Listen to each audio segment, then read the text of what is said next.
I'm curious how familiar all of you were with the Outlander franchise going in, right? It's an established show. And since some of you are playing already established characters, did you do a deep dive and kind of study the other actors' performances, or did you kind of want to keep it your own thing and kind of stayed away from that, or was there a little bit of both? Walk me through your processes. Oh, For me, I took the second option, and Matt and Meryl kind of encouraged it to be like, don't don't go in and try and do an impersonation. So if you can at this point, keep clear. And I'd watched some of it prior to starting the process, but then I really tried to stop so that I didn't just do a bad impression of Duncan and kind of ruin what he had already done. Um, but I think because it is the same world and universe, like once you step into that, there are some pretty clear guidelines around. So you feel like you're very much walking the same path, but just wearing kind of slightly different shoes. Well, actually, maybe we wear the same shoes. I don't know.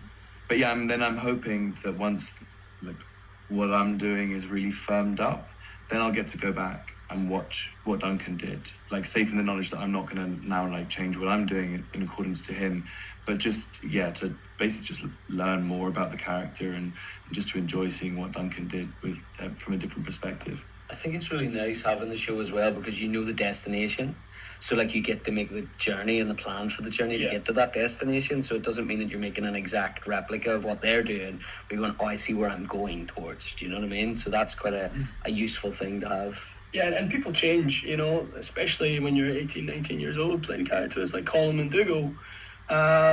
These guys have aspirations. I touched on it earlier in answers. They didn't think their life. Colin certainly didn't think he would have legs like he does. He didn't think he would face such obstacles as fighting for the lordship with his brother. So life throws all sorts of obstacles at you, and yeah, like Connor was saying, seeing where your characters end up gives you the freedom to show how he got there. I watched, with regards to Lord Love It, I'd watched like three, 4 seasons when cause my wife loves the show and all her friends love it. And I'd watched quite a lot of it, but I went and did a sort of historical, political deep dive into Simon Fraser.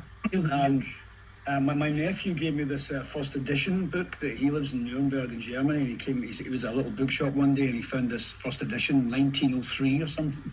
And it was a biography about Simon Fraser, Lord Lovat, written by a Mackenzie, which was sort of, it was a deep, the irony is not lost on us all. And I just started flicking